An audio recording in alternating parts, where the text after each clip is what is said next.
पवन पुत्र हनुमान। एक बार अमृत प्राप्ति के लिए देवताओं और दैत्यों ने मिलकर समुद्र मंथन किया। मंथन के फलस्वरूप समुद्र में से अमृत के अतिरिक्त उच्चश्रवा नामक अश्व, कामधेनु, कौस्तुभ, मणि तथा अनेक दिव्य रत्न निकले। इन सब के साथ साथ कालकूट नाम का भयंकर विष भी निकला। यह विष इतना भयंकर था कि इसकी ज्वालाओं से तीनों लोग संतप्त हो उठे। वायु दूषित होकर प्राणियों के प्राण हरने लगी। इस विष से बचने का कोई उपाय ना देखकर दैत्य और देवता भगवान शिव को पुकारने लगे। परम दयालु भगवान शिव भक्तों की पुकार सुनकर शीघ्रता से दौड़े आए। उन्होंने देखा कि कालकूट विष उनके भक्तों के प्राण हरने वाला है। तब उन्होंने उसे अपने कंठ में ग्रहण कर लिया। भगवान शिव ने कालकूट विष के प्रभाव से सृष्टि को तो बचा लिया, परंतु वे स्वयं इसकी तीव्र विष ज्वालाओं से जल उठे। उन्हें बचाने के लिए उनके शरीर से विष निकालना आवश्यक था। तब भगवान विष्णु ने मोहिनी रूप धारण किया, जिससे भगवान शिव ने अपने तेज का त्याग कर दिया। पवन देव ने उस तेज को अंजनी के गर्भ में स्थापित किया। उचित समय आने पर अंजनी ने एक पुत्र को जन्म दिया। भगवान शिव के अंश से उत्पन्न होने के कारण वह बालक शिवजी का रुद्रावतार कहलाया। बालक का नाम हनुमान रखा गया।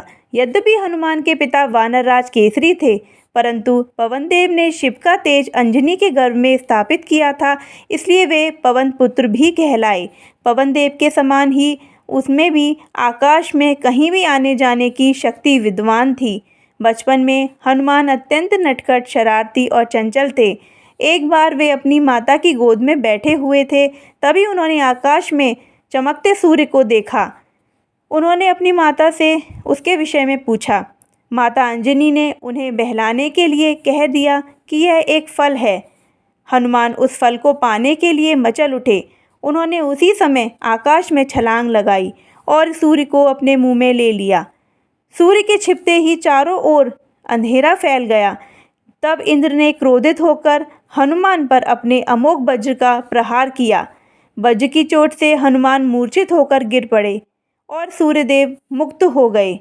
पुत्र को मूर्छित देखकर पवन देव क्रोधित हो गए। उन्होंने वायु को रोक लिया। इसके फलस्वरूप चारों ओर हाहाकार मच गया। चिंतित देवगण त्रिदेवों के साथ पवन देव के पास गए और उनसे बोले, पवन देव, तुम्हारे पुत्र ने सूर्य को निगल लिया था, इसलिए सृष्टि के कल्याण के लिए इंद्र ने उस पर वज्र का प्रहार किया। अब जगत में संकट दूर करने के लिए तुम वायु को छोड़ दो, जिससे सभी की प्राण की रक्षा हो सके। पवन देव बोले, देवगण, मुझे वायु छोड़ने में कोई आपत्ति नहीं है, परंतु आप मेरे पुत्र को अजय, अमर, बुद्धिमान और परम बलशाली होने का वरदान दें। साथ ही यह भी वर दें कि उस पर ना तो इंद्र का वज्र प्रभावशाली हो और ना ही कोई अन्य अस्त्र शस्त्र। देवताओं ने तथास्तु कहकर पवन देव की मनोकामना पूर्ण कर दी। इस प्रकार हनुमान अजय और अमर हो गए।